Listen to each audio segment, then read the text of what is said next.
Bom dia, meus amores. Hoje nós vamos falar de relevo e hidrografia. Primeiramente, nós vamos falar de relevo, que é as formas que a superfície apresenta. E logo após, nós vamos falar sobre a hidrografia. Meus amores, nós vamos dar continuidade à nossa aula falando do relevo. Eu já falei a definição de relevo para vocês, mas novamente eu vou lembrar vocês a definição de relevo, o que é relevo. É um conjunto das formas existentes na superfície da Terra. Então, são as formas que a superfície da Terra apresenta. Aí, estou mostrando as fotos para vocês. Tem uma foto de uma montanha, de um vale, de um planalto, de uma planície. Essas são as formas de relevo que a superfície apresenta. O que são planícies? É uma forma de relevo. É uma superfície plana de baixa altitude. Observa aí que ela é baixa, de baixa altitude. Mostrando aí para vocês a planície amazônica, localizada na Amazônia, que é a maior do Brasil. A planície amazônica é a maior planície do Brasil. Nós temos o planalto, que é a superfície de terras altas em relação aos terrenos que circundam. Esses são planaltos. Essa foto aí é mostrando para vocês que é a Chapada do Araripe, localizado no Ceará, Piauí e o Morro da Fumaça. Essas três representações aí mostrando para vocês que é a Chapada do Araripe. Ela fica localizada no Ceará, também no Piauí, é chamada de Morro da Fumaça. Temos aí as formas de planaltos, planície, depressões, a montanha. Todas essas formas de relevo, meus amores, ficam acima do nível do mar. Tem outro tipo de relevo que eu falei para vocês. Tem a montanha, são grande elevação do terreno, elevação menor é chamado de morro, elevação menor. Quando dizem uma grande elevação, é uma montanha. Quando nós falamos de elevação menor, é um morro, uma colina ou uma serra. Nós também temos uma representação de relevo aí, que é uma ilha.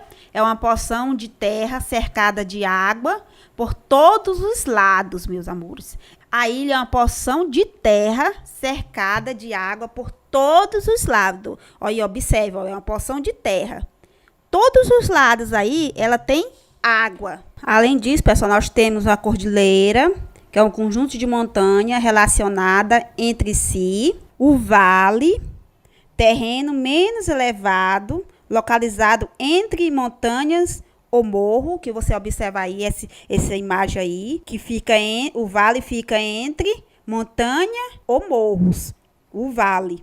As depressões são terrenos que possuem altitude rebaixada em relação às áreas que estão ao seu redor. Então, essas são as formas de relevo. O que são relevos? São as formas que a superfície terrestre apresenta. E quais são as formas? Nós temos a planície, o planalto, montanha, serra, o vale, o monte, ilha.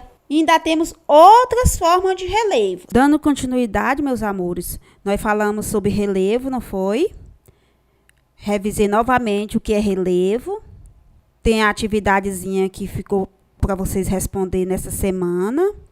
Além da atividade do livro, que foi de tarefinha, também tem a atividade avaliativa, que é um trabalho avaliativo, digitado, que foi também para vocês responderem. Vamos dar continuidade falando sobre a hidrografia do Brasil.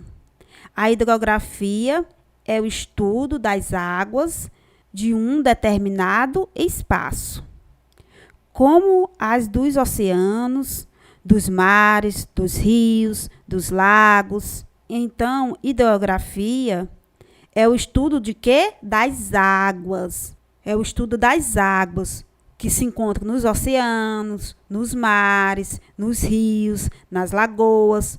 Tudo isso é estudado pela hidrografia. Os oceanos e mares são grandes extensões de água salgada que contornam os continentes. Quando nós falarmos em continentes, em plataformas continentais, em continentes, nós estamos falando de terras. E essas águas, elas contornam o continente da América. temos o Oceano Atlântico e o Oceano Pacífico. Só que o Brasil só é banhado pelo Oceano Atlântico. Se nós falarmos da América, toda a América, nós estamos falando de 2 oceanos que banham a América. O Oceano Atlântico e o Oceano Pacífico. Se a tia perguntar qual oceano que banha o Brasil, é o Oceano Atlântico. Porque o Brasil é banhado pelo Oceano Atlântico. O litoral é a área de contato com as águas oceânicas. O Brasil tem uma imensa área litorânea, a costa brasileira. Todo o nosso litoral ali, ó, o nosso litoral vai desde da região sul, que contorna a região sul, sudeste, nordeste, até uma parte da região norte. Nós temos litoral. Vocês coloquem o livrozinho do lado, que vocês estão estudando do notebook ou do celular, e acompanhe a tia no livro, na página 40. Os rios são correntes naturais de água doce que contornam a direção do mar, de um outro rio ou de um lago. Então, nós temos a hidrografia, é o estudo das águas. Ela estuda as águas dos oceanos, as águas dos rios, as águas dos mares, das lagoas. Quem estuda tudo isso aí é a hidrografia. Agora nós vamos ver, vocês observam no livro de vocês, as partes de um rio. Os rios são correntes naturais de água doce, diferentemente dos oceanos e mares, que são água salgadas. Os rios são água doce. Nós temos as partes de um rio, a nascente, não é? Onde o rio nasce, as margens, que nós temos as margens direita, margem esquerda. Afluente é um rio que despeja suas águas em outro rio principal. Vocês observam aí que tem um rio principal e do ladozinho já tem um afluente, que é um rio que despeja as águas no rio principal. E o leito é o percurso por onde as águas do rio passam. Elas correm, ali é o leito. A foz é o lugar onde o rio despeja as suas águas. Os rios que nunca secam são chamados de perene. Então, mesmo no período da estiagem, mesmo que no período que não está chovendo, o rio continua correndo. Então, eles não secam. Se eles não secam, eles são rios perenes. Muitos desses rios nascem no interior do continente e desembocam no mar. Os rios que secam em determinada época do ano são chamados de temporário. Um exemplo, o rio Sambito. O rio Sambito, em algumas partes, ele, quando para de chover, ele seca. Então, ele é um rio temporário. O rio Parnaíba, ele é um rio perene. O rio Sambito, ele é um rio temporário. O rio Catinguinha aqui, ó, se vocês observar, quando ali na ponte, que nós passamos sobre a ponte, no período da estiagem, que no período que não está chovendo, ele está seco. Só tem um restinho de água mesmo do oi d'água, mas ele permanece seco, porque ele é um rio temporário.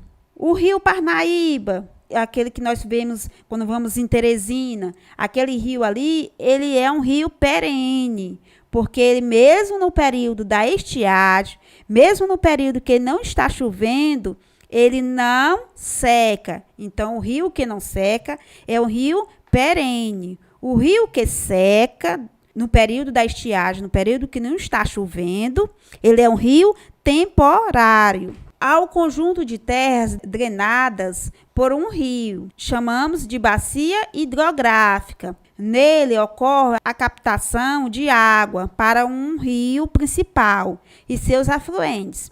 No Brasil, as principais bacias são a bacia hidrográfica do Rio Amazonas, bacia hidrográfica do Rio São Francisco, bacia hidrográfica do Rio Tocantins, bacia hidrográfica do Rio da Prata. Essas bacias são as principais bacias hidrográficas do Rio Amazonas, do Rio Tocantins, do Rio São Francisco e do Rio da Prata. Essas são as principais bacias. Além destas bacias, são encontradas ainda as bacias costeiras ou secundárias. Nós vimos aí na página 41 um mapa das bacias hidrográficas do Brasil, aí as principais bacias do Amazonas, que essa maior bacia hidrográfica do Brasil é a bacia Amazonas. Aí nós temos o Rio Tocantins, o Rio São Francisco, o Rio da Prata e as bacias costeiras ou secundárias. São essas outras bacias que se encontram também no Brasil. São bacias secundárias. Você observa aí no livro de vocês, na cor amarela, são essas bacias secundárias. Além dos rios, dos oceanos, dos mares, nós também temos os lagos e as lagoas, que são acumulações de água de grande ou pequena profundidade, em depressões. Existem lagoas naturais, que são formadas por fontes naturais, vinda de um olho d'água ou desvio de um rio, e lagoas artificiais, que são construídas pela ação humana para obter alguns progressos. Além também dessas lagoas e lagos, nós também temos os açudes, que é destinado a represar a água dos rios, das elevadas ou da própria chuva, para ser utilizado na agricultura, na indústria ou no abastecimento de povoações. Também é possível encontrar água nos lençóis freáticos. Os lençóis freáticos são formados pela água que encontra pelo solo e passa por várias de suas camadas até formar um reservatório de água no subsolo. Então, os lençóis freáticos é encontrado nos subsolos, em várias camadas dos solos. Geralmente é encontrado quando há uma perfuração de poços. Aí encontra aquela água no subsolo, que é chamado de lençóis freáticos. Dessa forma, a água dos lençóis freáticos é considerada potável. A água potável é aquela própria para o consumo humano. Então, você observa que tem várias formas de encontrarmos água. E o estudo dessa água é chamado hidrografia. Na próxima aula, a tia vai revisar novamente a hidrografia e corrigir a nossa atividadezinha, que vai na próxima semana. Nesta semana, nós temos a página 38 e 39 e a atividade digitada, que é o trabalho avaliativo. Essa tarefinha sobre a hidrografia só é para a próxima semana e até a próxima aula.